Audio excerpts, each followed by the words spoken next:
Hey, how's it going, everybody? Welcome back to another video. Today we are here with my friend Dan and Rachel's 1970 Dodge Challenger.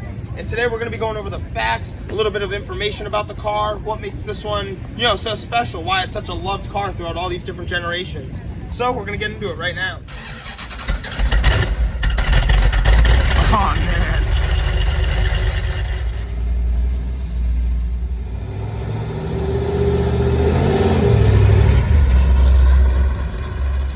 So right here, first impressions of the car, it is really nice.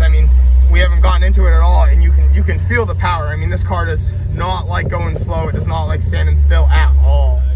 So to start off, this car has the paint code FC7. It is the Plum Crazy Metallic Purple. And this is such a beautiful color by Dodge. This is a very iconic color for them. One cool thing about Dodge in the 70s, this car was a huge car of the muscle car era. And they were always doing these cool designs and all these different wild paint schemes. So right here is a pretty cool look of the inside of the car. So right here, these are your door locks. They click up and down. Your door handles right here. Your roll down windows. You have your mirror adjuster right here. We're not going to adjust that. And right over here, you just have these really cool gauges. I think this steering wheel is one of two options.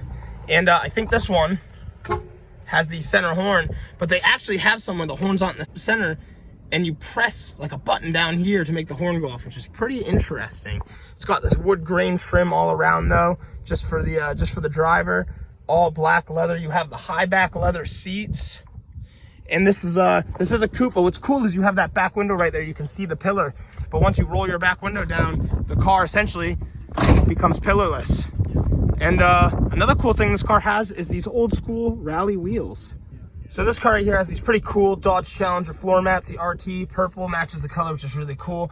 This car is the 3-speed automatic right in the center console. It's got this beautiful wood grain center console as well. If you have the manual, I'm pretty sure you do not get the center console. Another pretty cool fact about this car is this is a car of early shoulder belts. So if we flip around here, you'll see the shoulder belt hanging out up here, and you still have your lap belt down below. So we're moving to our next spot now. It was a little windy where we were, so we're gonna go check out another spot. But just such a fun car to cruise in. We're right by the ocean. People love the color of the car itself.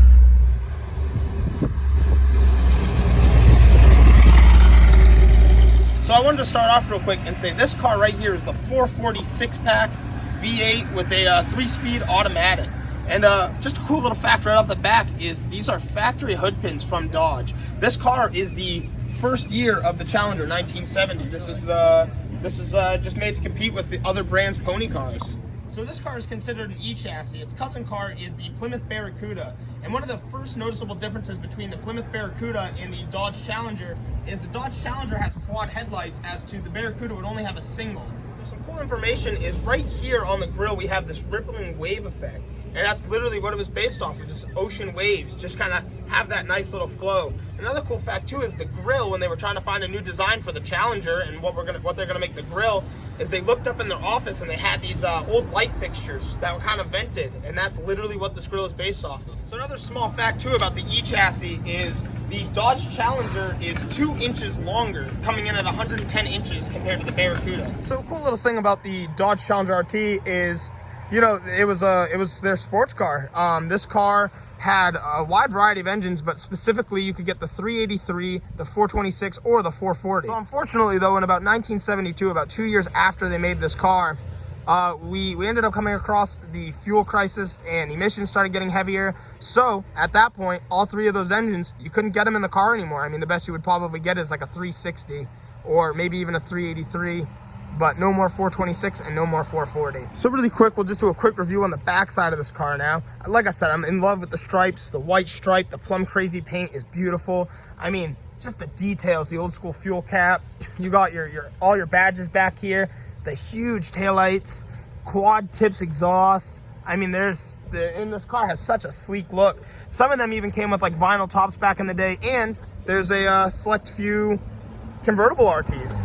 Compared to a base model Challenger, the options for an RT were mainly like you had better handling, obviously you had your bigger engine, and sometimes you just have these other little cool packages such as your stripes and different things like that, honestly.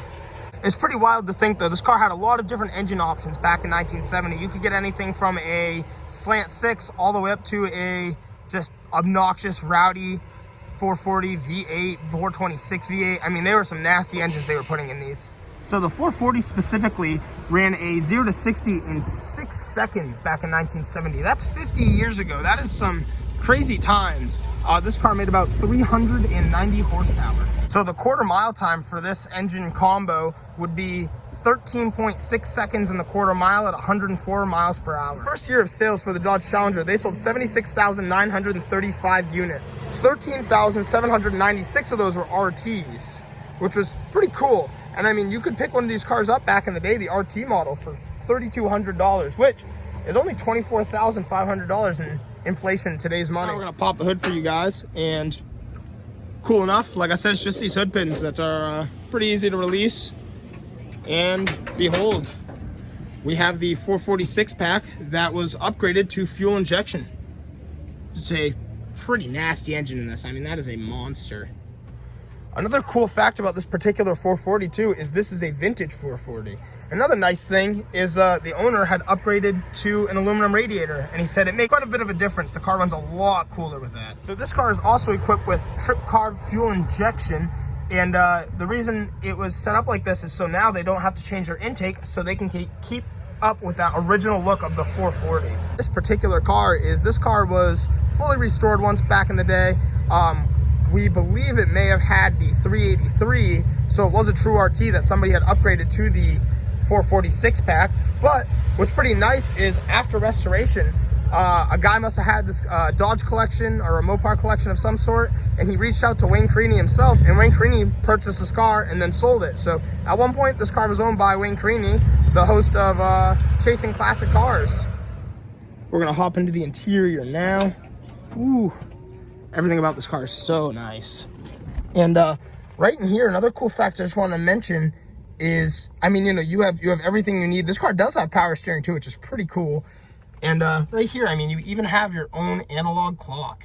You have your AM radio down here. I mean, this thing is just such a beauty. Tell a 70 to 71 apart from a 72 on is the RPMs go all the way up to 8, as in the 72 after only went up to 7 grand.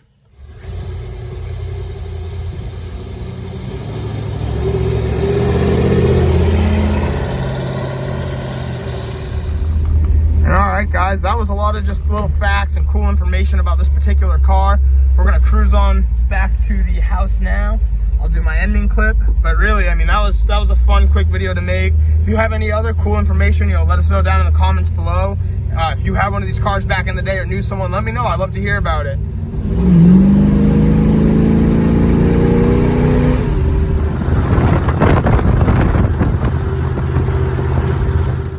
All right, everybody, we're gonna finish up the video now. Thank you so much for checking out today's video. Really, it really means a lot. We just pulled in with the car. We're here with the purple truck, about to head home. But what a like amazing car. What a fun car to make a video with. Such an experience. And again, if you want to see some more content, don't forget to like and subscribe, and I'll see you all in the next one. Thanks for watching.